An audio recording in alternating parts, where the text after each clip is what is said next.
WBSLS এর আন্ডারে যেসব স্টুডেন্টসরা ইন্টার্নশিপ করতে চাও তাদের জন্য এই ভিডিওটি।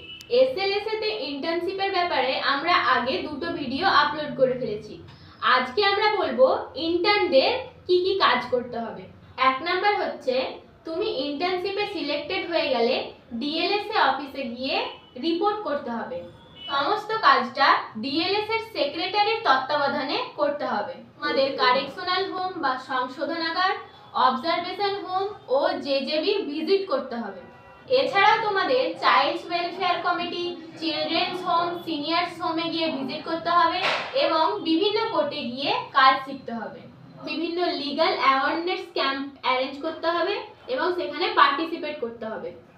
ওই লিগ্যাল অ্যাওয়ারনেস ক্যাম্পে এসএলএস বা ডিএলএস এর আন্ডারে যেসব আইনি সহায়তা পেয়ে থাকে সেগুলো মানুষদের বোঝাতে হবে। এছাড়াও তোমরা ডিএলএস এর ফ্রন্ট অফিসে বসে মানুষদের ড্রাফট লিখতে পারো এবং বিভিন্ন পরিষেবা দিতে পারো। এছাড়াও যখন মিডিয়েশন হবে, লোক আদালত অনুষ্ঠিত হবে এবং অবজারভেশন ডেগুলি পালন হবে তখন তোমাদের উপস্থিত থাকতে হবে এবং সেখানে থেকে তোমাদের সেই কাজগুলি শিখতে হবে। ডিএলএসএ তে ইন্টার্নশিপ করাকালীন তোমরা অনেকেই ভয় পাবে, কিন্তু ভয় পাওয়ার কোনো কারণ নেই। ডিএলএসএ তে সেক্রেটারি ছাড়াও বিভিন্ন প্যানেল লয়ার্সদের কাছে তোমরা অনেক কিছুই সাহায্য পাবে এবং অনেক কিছুই শিখতে পারবে।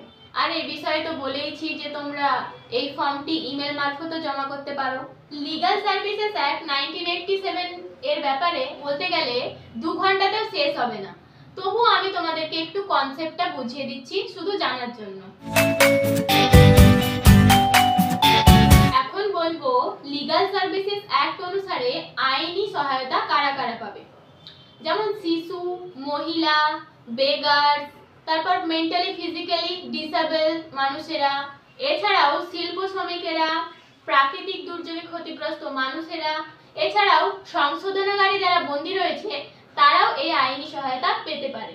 বিভিন্ন ভিকটিমস যেমন রেপ ভিকটিম, অ্যাসিড ভিকটিম, এরাও কম্পেনসেশন সহ বিভিন্ন আইনি সহায়তা পেতে পারে।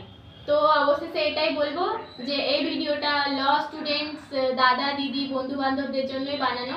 আশা করছি তোমরা উপকৃত হবে আর তোমাদেরও মন্তব্য কমেন্ট বক্সে জানাতে পারো, আমরা অবশ্যই খুশি হব। এই ভিডিওটি ল স্টুডেন্টদের খুবই কাজে লাগবে, তাই তোমরা নিজের দাদা দিদি, বন্ধু বান্ধবদের ভিডিওটা শেয়ার করে দিও।